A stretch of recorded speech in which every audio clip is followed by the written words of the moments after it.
तो फ्रेंड्स, आज इन नॉनीज एक्वा का और एक नया वीडियो में वी आर इनटू गप्पीज। और आज का गेस्ट कौन है? दैट इज़ एक उभरता हुआ नया सितारा in the world of guppies, that is mister Pritam Shah, जो कि एक नया इम्पोर्टर भी है and he is a importer cum breeder. तो चलिए आज बात करते हैं उनके साथ, जानते हैं इट्स ऑल अबाउट गप्पीज। प्रीतम नमस्ते, और आपको नॉनीज एक्वा चैनल में आपको बहुत बहुत स्वागत है। Hello Anirbanda, hello all of you guys.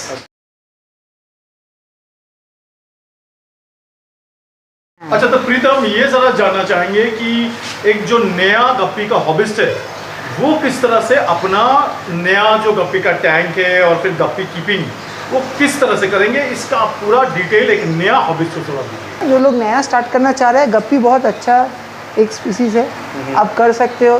कोई प्लांटेड में भी कर सकते हो, कोई ब्रीडिंग करने के लिए भी कर सकते हो, कोई नया सेटअप बना के बिजनेस एज ए छोटा सा साइड बिजनेस या कुछ या बिजनेस करना चाहते हो तो वो लोग भी कर सकते हो। गप्पी के लिए ज़्यादा पानी का ज़रूरत नहीं होता है। गप्पी बहुत छोटा पानी में, छोटा टब में भी आप रख सकते हैं। अगर आप 1 पेयर से या 2 पेयर से स्टार्ट करना चाहते हो तो बेसिकली पानी आपको क्या करना पड़ेगा, गप्पीज़ के लिए आपको थोड़ा सा ओल्ड पानी, आपको स्टोरेज पानी यूज़ करना है। और हमेशा 2 चीज़ का आप ध्यान रखिएगा जो भी नया है, कि आपका पानी का TDS हमेशा स्टेबल होना चाहिए, और आपका वेदर फ्लैक्चुएट ज़्यादा होना नहीं चाहिए, और आपका साथ साथ आपका जो स्टोरेज पानी भी होना चाहिए, और क्लोरीन फ्री पानी होना चाहिए। आप कोई भी छोटा जगह में आप स्टार्ट कर सकते हो। और गप्पी इसको आप अलग अलग लाइव फीडिंग करवा सकते हो। लाइव फीडिंग देना अच्छा रहता है। प्लस आप नॉर्मल ड्राई फ्रूट्स वगैरह भी देते हो। गप्पीज़ के लिए आप ज़्यादा खाना ज़रूरत नहीं पड़ता है। गप्पीज़ थोड़ा स्मॉल, ज़्यादा कम खाना ही खाता है। तो बेसिकली ऐसे ही आप गप्पीज़ स्टार्टिंग कर सकते हो। आप जो ये TDS अब जो बोले तो ये TDS एग्जैक्टली फिर कितना TDS होना चाहिए, और ये TDS को एग्जैक्टली ये मेंटेन आप कैसे कर सकते हैं? बेसिकली आपका क्या होता है दादा, कि आपका TDS जो होता है, गप्पीज़ हमेशा आपका 200 से 300 TDS में 150 to 300 का TDS रेंज में गप्पी हमेशा स्टेबल रहता है। इसमें कोई प्रॉब्लम नहीं होता है। और बेसिकली ये TDS अप डाउन तभी होता है आप अगर टैंक में ज़्यादा खाना देते हो, आपको एमोनिया क्रिएट होता है तो। और जो गप्पी जो आपका पॉटीज वगैरह ये करता है, ये चीज़ से आपका गंद होता है। मतलब इस चीज़ से आपका TDS का फ्लैक्चुएट होता है, पानी में ऐसे TDS बढ़ जाता है।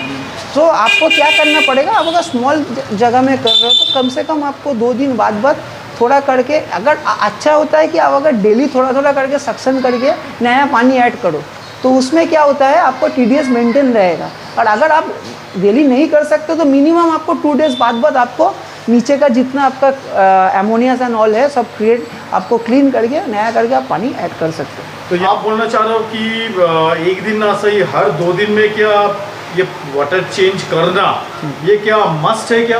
देखिए, फिर वाटर चेंज कितना दिन में कोई कर सकता है, कितना परसेंटेज वाटर चेंज करे, ये किस चीज़ के ऊपर वो डिपेंड है? के लिए दादा ये जो चीज़ है, आप कौन सा, हम बेसिकली स्टार्टिंग में ही आपको बोले थे कि आप स्टार्टिंग जो कर रहे हो कौन सा, कितना जगह में आप स्टार्टिंग कर रहे हो।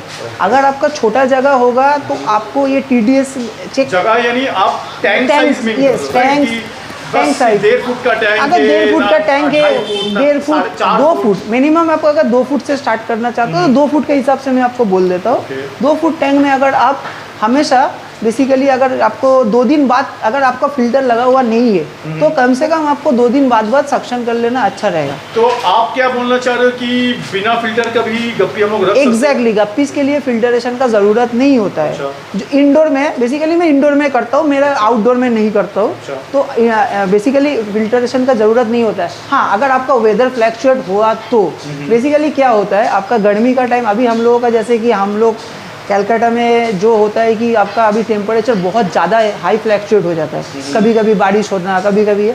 तो बेसिकली क्या होता है, जब आपका समर में आपका जब टेम्परेचर बहुत ज़्यादा हाई हो जाता है, बेसिकली फिर 32 to 33, 35 तक सेल्सियस तक ये लोग, मतलब डिग्री सेल्सियस तक ये लोग कैप्चर कर सकते हैं। उसका बाद अगर आपका टेम्परेचर 40s वगैरह में आप हो जाता है तो दिस टाइम आपको फिल्टरेशन यूज़ करना चाहिए। बेसिकली इसीलिए आपको मैं बोलूँगा जो नया बंदा लोग स्टार्ट करना चाह रहे हैं ये, तो इन लोगों को हम यही चीज़ बोलूँगा कि फिल्टरेशन अगर आप देना चाहते हो 2 फीट में आप थोड़ा सा एक स्पॉन्ज फिल्टर डाल सकते हो, स्पॉन्ज फिल्टर डाल के, लेकिन उसका एयर का जो सेक्शन रहेगा वो बहुत स्लोली रखना पड़ेगा, ज़्यादा मूवमेंट बहुत कम, एग्जैक्टली ज़्यादा वाटर मूवमेंट में थोड़ा सा आपका क्या होता है, मछली का थोड़ा सा दिक्कत होता है, तब देखिएगा आपका गप्पी स्टेबल नहीं होगा या फिन रूट हो जाएगा, या गप्पी आपका थोड़ा सा मतलब क्या बोलते हैं, जैसे हम लोगों को बीमारी होने से वो स्ट्रेस हो जाएगा बेसिकली एग्जैक्टली पावर फिल्टर के लिए गप्पी बना ही नहीं है, तो पावर फिल्टर यूज़ करना ही नहीं है। और अगर आप बड़ा टैंक में करना चाहते हो, आप 2 फीट में भी अगर आपका 5-6 पेयर गप्पी रहा तो तब आपको 2 दिन, बेसिकली मेरा बोलने का मतलब क्या है, गप्पी हम लोग क्यों खरीदते हैं, गप्पी हम लोग किस लिए पालते हैं, गप्पी को देखने का खूबसूरत, बेसिकली गप्पी का फिन, गप्पी का डोर्सल, गप्पी का जो फिन होता है, ये अगर आपका प्रॉपर नहीं देखने में खूबसूरत होगा, कलरेशन नहीं आएगा, तो गप्पी हम लोगों को देखने में भी अच्छा नहीं लगता है। तो बेसिकली इसलिए ही हम लोग गप्पी पालते हैं, या प्लांटेड टैंक में भी हम लोग डाल सकते हैं गप्पीज़ को। बहुत सारा बंदा लोग मैं देखता हूँ, या फिर बहुत सारा मेरे पास भी इंक्वायरीज आता है कि दादा मेरे को प्लांटेशन में रखना चाहिए, प्लांटेशन में और अच्छा गप्पी होता है। आपके हिसाब से अगर कोई पकड़ लीजिए, अगर 2 फुट का टैंक में मैं प्रॉपर एक एक्वेरियम बोल रहा हूँ, ताकि उनको प्रॉपर कितना वाटर वॉल्यूम कितना है उनको अंदाज हो, कोई अगर एक प्रॉपर एक गप्पी का शो टैंक, जैसा पकड़ लीजिए मैं पसंद करता हूँ, ठीक है, एक समय बनाया था, आप लोग को दिखा भी देंगे, शेयर कर देंगे मेरा जो गप्पी का शो टैंक बनाया था। तो अगर पकड़ लीजिए 2 फुट का ही अगर टैंक हो, उसमें आपके हिसाब से मैक्सिमम कितना गप्पी का क्वांटिटी कितना छोड़ना चाहिए?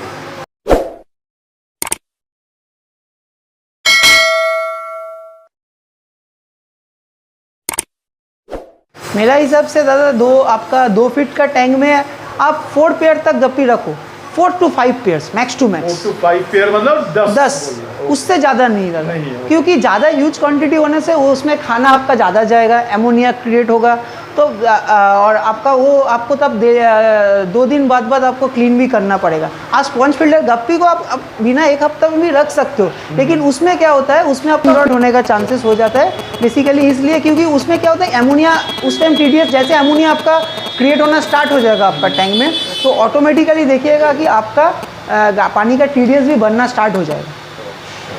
तो कोई अगर ज़्यादा जस्ट इन केस रखना चाहे, 2 फुट का टैंक में 10 का जगह 20 रख दिया, तो उनको ऑब्वियसली फिर 2 दिन, हर 2-3 दिन में उनको पानी चेंज करना पड़ेगा। और अगर कोई 5 पेयर भी रखता है, उनका पास अगर उनका एक स्पॉन्ज फिल्टर भी चलता है, तो विद इन वीक तक पानी नहीं चेंज करने से, अगर खाना वो क्वांटिटी ठीक से देगा, तो अगर वो ज़्यादा खाना डालेगा तो उसका भी सेम प्रॉब्लम होगा।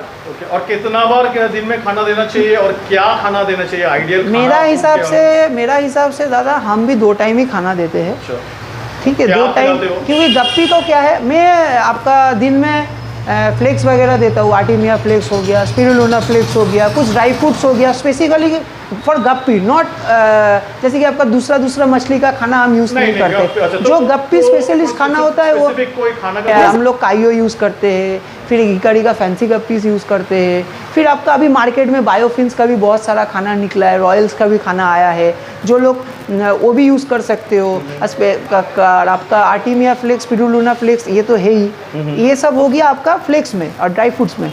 और ये छोड़ के आप अगर लाइव फीडिंग में देना चाहते हो, तो बेसिकली लाइव फीडिंग में आप ब्लड वर्म्स दे सकते हो, और आपका जैसे कि आप ब्राइन शिम दे सकते हो, डाफनिया खिला सकते हो। लेकिन एक्चुअली हम लोग सिटीज़ में रहते हैं, डाफनिया थोड़ा मिलना, डाफनिया कल्चर यहाँ पे करना थोड़ा सा पॉसिबल नहीं है, और मोइना भी यहाँ पे नहीं मिलता है। तो बेसिकली साउथ का साइड में आप देखिएगा वीडियो, वो लोग का पास उन लोग वहाँ पे कल्चर ज़्यादा कर सकता है। सो आप लोग फ्रोज़न भी खिला सकते हो, डाफनिया अगर आप फ्रोज़न चाहते हो तो फ्रोज़न खिलाओ, फ्रोज़न भी खिला सकते हो। और आपका ब्राइन शिम भी आप खिलाओ, ब्राइन शिम खिलाना ज़्यादा गप्पीज़ के लिए अच्छा होता है, क्योंकि ब्राइन शिम खिलाने में गप्पी का colouration and breeding and all आपका अच्छा रहता है। लेकिन उसका साथ साथ आप ब्लड वर्म्स भी खिलाओ, उसका टीवी फिक्स वर्म खिलाना सही होगा क्या? लाइव टीवी फिक्स वर्म हाँ, खिलाना सब कुछ ही ज़्यादा सही है, हम नहीं बोलेंगे कि नहीं खिलाना चाहिए। तो उसको आई थिंक प्रॉपर स्टेरिलाइज करके मेरा हिसाब से जब भी आप दीजिए उसको अच्छे से धो के दीजिए। बेसिकली पैरासाइट्स जो होता है, बहुत कोई एक्चुअली गप्पीज का थोड़ा ब्लड वर्म से आपका पैरासाइट्स होने का चांसेस रहता है, लेकिन उसके लिए क्या है कि आपको हमेशा जो आप ब्लड वर्म्स खिला रहे हो उसको नीट प्रॉपर एंड क्लीन करके खिलाना चाहिए। हफ्ता में आप 2 दिन खिलाओ, उससे ज़्यादा खिलाने का ज़रूरत नहीं है। क्योंकि अगर जो लोग, तो हम बोलेंगे ब्रीडिंग करना चाहते हो, ऐसे ब्रीडिंग अगर कोई करना नहीं चाह रहे तो आप डीका बाटी में भी खिला सकते हो। आपको अगर हैच करने में पॉसिबल नहीं होता है ब्राइन शिम, क्योंकि ब्राइन शिम हैच होने में आपको 24 आवर्स टू 36 to 38 आवर्स तक लग जाता है। तो बहुत कोई वो थोड़ा सा प्रोसेस भी थोड़ा सा अलग है। लेकिन क्या है, ब्राइन शिम खिलाने से जितना भी आपका इम्पोर्टर होता है, जितना बाहर का मछली हम लोग देखते बात करते, थाईलैंड हो गया, आपका इंडोनेशिया हो गया, वियतनाम हो गया, वो लोग बेसिकली ब्राइन शिम वो लोग खिलाता ही खिलाता है। अच्छा, और मानिए अगर आप 2 फुट के टैंक में जैसे आप 10 पीस गप्पी बोलो आइडियल है, हाँ। तो उसमें मेल फीमेल का कोई रेशियो ऐसा कुछ आइडियल होता है? बेसिकली दादा, अगर आप नॉर्मल शौक के लिए रख रहे हो, आप क्या है कि देखिए, मेल्स गप्पी देखने में हमेशा ही खूबसूरत होते हैं फीमेल से। हाँ, कुछ फीमेल्स गप्पी जैसे इंपोर्ट नया कुछ ट्रेंड है, जैसे कि उस लोगों का मेल से फीमेल देखने में बहुत सारा खूबसूरत होता है। सो बेसिकली जो नया आपका गप्पी रखने के लिए कर रहा है, तो आप लोग अगर मेल रखना चाहते हो 10 पेयर में, आप काम करो 6 मेल रख लो, 4 फीमेल रख लो। क्योंकि अगर आप फीमेल नहीं रखोगे, बेसिकली ये लोग फाइट नहीं करता है, लेकिन क्या होता है कभी कभी ये लोग खेलने कूदने के या फिर ये सब चक्कर में भी उन लोगों का आपका फिन ख़राब हो जाता है, क्रैक आता है, या पानी का वजह से भी कभी कभी क्रैक हो जाता है। पानी अगर आपका फ्लैक्चुएट हो जाता है, आपका टेम्परेचर फ्लैक्चुएट हो जाने से होता है कभी कभी, ये चीज़ सबका थोड़ा सा प्रॉब्लम हो सकता है। तो मेरा हिसाब से आप अगर शौक के लिए रख रहे हो तो 6 मेल एंड 4 फीमेल रख सकते हो। और अगर आप शौक के लिए नहीं ऐसे पेयर रखना चाहते हो तो आप 5 भी कर सकते हो। और अगर कोई ब्रीडिंग करना चाहते हो आप ट्रायोस भी कर सकते हो, 2 फीमेल एंड 1 मेल ऐसे भी कर सकते हो। हम लोग देखते हैं कि कुछ हॉबिस्ट ने बोला है कि सेम स्ट्रेन, एक ही स्ट्रेन इनसे बहुत कम में मिला है, इनसे इन्होंने बहुत ज़्यादा लिया है, ऑल दैट। तो ये ज़रा पूछना चाहेंगे कि एक पर्टिकुलर स्ट्रेन, ये क्या ऑल इंडिया में क्या सबके पास मोरल एक ही दाम में मिल रहा है ना, कि आजकल लाइक जिसको जैसा मर्जी है वो वैसा ले लेता है? ये क्या है, मतलब अभी हम लोग का मार्केट या इंडिया का मार्केट आप बोलो तो क्या है और क्या आइडियली होना चाहिए? दादा, इसमें मैं एक ही बात बोल सकता हूँ। बेसिकली आप देखिएगा, इंडोनेशिया बोलिए, वियतनाम बोलिए या फिर थाईलैंड बोलिए, बेसिकली गप्पीज हम लोग यहीं से इंपोर्ट करते हैं, ठीक है। या फिर बहुत आप देख सकते हैं कि आपका साउथ साइड में, या फिर हम लोग का कोलकाता में भी बहुत सारा आदमी लोग है इंपोर्ट करवाता है। आप देखना होगा आप जो स्ट्रेन मंगा रहे हो वो स्ट्रेन कितना पुराना है, या फिर आप कितना पैसा लगा के कौन सा ब्रीडर से, बाहर का कौन सा ब्रीडर से आप इंपोर्ट कर रहे हो। बेसिकली उसका हिसाब से प्राइस सेट होता है। और दादा, यहाँ पे और एक चीज़ मैं बोलना चाहूँगा, बहुत कोई आदमी समझता नहीं है कि क्यों इतना प्राइस दे रहा है। एक ही चीज़ मैं एग्जांपल दे रहा हूँ, ए वाला आपका AFR इसका पास 100 रुपया में मिल रहा है, ये वाला AFR दादा आपका पास क्यों 500 रुपीज़ है। बेसिकली क्या होता है, AFR का जो क्वालिटीज़ है, क्वालिटीज़ एंड जो कलरेशन एंड ब्रीड में किससे खरीद रहे हो, कौन सा जनरेशन का खरीद रहे हो, वो मेरे को कौन सा जनरेशन का बैच दे रहा है, इसका ऊपर प्राइस वैल्यू करता है। Quality matters, quality exactly. आप अगर प्रॉपर मेंटेन करोगे गप्पीज़ को, तो प्रॉपर आपका कलरेशन एंड प्रॉपर आपका जनरेशन अच्छा रहेगा, तो आप उस गप्पीज़ को प्राइस आप मिल सकता है। ऐसा नहीं कि आप नहीं बोल सकते हो कि नहीं मिलता है। तो और डिफरेंट और एक चीज़ है, एग्जैक्टली नया स्ट्रेन, एक्चुअली जो अभी नया स्ट्रेन है आपका, स्टार्टिंग आपका मिनिमम 80 USD से स्टार्ट करके 150, 250, 300 USD तक भी प्राइस है।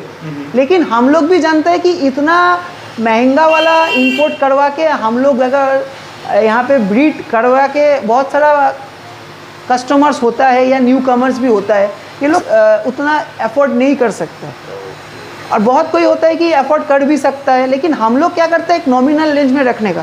तो इन दैट केस एक बार थोड़ा जानना चाहेंगे, आप जब जैसा रेंज बोल रहे हो, तो आपका रेंज, स्टार्टिंग रेंज क्या है और मैक्सिमम रेंज क्या है? बेसिकली दादा, मेरा पास आपका 100 रुपीज़ से स्टार्ट करके आपका 2500 to 3000 तक का भी स्ट्रेन है। पेयर, वो क्या पेयर? पेयर बेसिकली जो चीज़ हम लोग नया स्टेन इंपोर्ट करते हैं उसका जो आपका कॉस्टिंग आता है तो उस हिसाब से उस पेयर का दाम होता है। F1 बेसिकली आप F1 नहीं बोल सकते हो, ये F1 में भी मैं एक आपका पॉइंट उठा सकता हूँ। बेसिकली ये बहुत सारा ब्रीडर नहीं बोलेगा, सब कोई बोलता है F1 बेच रहा है, F1 बेच रहा है। बेसिकली प्रूफ तो कुछ नहीं होता, प्रूफ कुछ नहीं है। बेसिकली हम आपको बोल रहे हैं कोई अगर स्टेन कोई ब्रीडर नया बनाया है उसका वो पहला बैच लेता है तब F1 होता है। बिल्कुल दादा, बिल्कुल।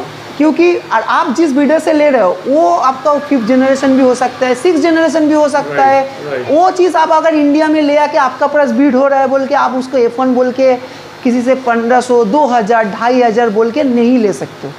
न्यू स्टेन होता है, अगर न्यू स्टेन है बाहर में आपका आप अगर मेरे से जानना चाहते हो कैसे इंपोर्ट होता है नहीं होता है या फिर कौन सा ब्रीडर से आप दादा ले रहे हो, मैं आपको हेल्प कर दूंगा अगर कोई इंपोर्ट भी करवाना चाहता है तो। लेकिन हाँ ये चीज़ है कि आपका नया स्टैंड होगा तो वो आपका पेयर 2500, 3000 तक जा सकता है या फिर 5000 तक भी बहुत सारा सेलर लोग सेल करता है। और एक चीज़ है दादा, आप जो स्टैंड मंगा रहे हो आपका पास ब्रीड जो हो रहा है, आपका पास कितना अमाउंट ऑफ ब्रीड हो रहा है उसके ऊपर भी एक प्राइस रेंज वैरी करता है। F1 थोड़ा सा महंगा, F1 नहीं जो पहला वाला बैच का आपका बच्चा होता है वो थोड़ा महंगा होता है क्योंकि इंपोर्टेड जब हम इंपोर्ट करवाते हैं वो इंपोर्ट पेयर में बहुत पैसा जाता है हम लोगों का। तो उस हिसाब से अगर आप देखिएगा जो पहला वाला बैच होता है उसमें हम लोगों का थोड़ा पैसा हम लोग थोड़ा सा हाई वैल्यू बोल सकते हैं कि लेते हैं। उसका बाद से अगर वो सेट आपका बिक जाता है तो देन हम लोगों का प्राइस आस्ते आस्ते रिड्यूस कर देते हैं। तो प्रीतम ये ज़रा आपका लोकेशन थोड़ा बोलिएगा और ये भी बोलिएगा आपके क्या ऑल इंडिया में भी आप डायरेक्ट ट्रांसपोर्ट करते हो, आप भेजते हो? लोकेशन और अपन दादा मेरा जो लोकेशन है ये आपका है picnic garden. Picnic garden, yes, ये आपका बाईपास भी बोल सकते हैं। EM बाईपास पिकनिक गार्डन बोल सकते हो। मेरा नियरेस्ट लैंडमार्क आपका 39 बस स्टैंड भी है और आपका VIP बाज़ार भी है। कोई अगर VIP बाज़ार में उतर के मेरे को कॉल करेगा, मेरा नंबर हम दे देंगे आपको। आपका all over India delivery possible है by through courier and train service. आपका नंबर फिर शेयर? मेरा नंबर है 8013476076। तो दोस्तों इस कदर से हम लोग मिस्टर प्रीतम जी को धन्यवाद कहते हुए we wind up today's video. Thank you and a very goodbye to all of you. Thank you Pritam. Thank you guys, thank you दादा। আচ্ছা তা প্রীতম এটা একটা বলো, অনেক সময় আমরা অনেক আচ্ছা প্রীতম তো ইয়ে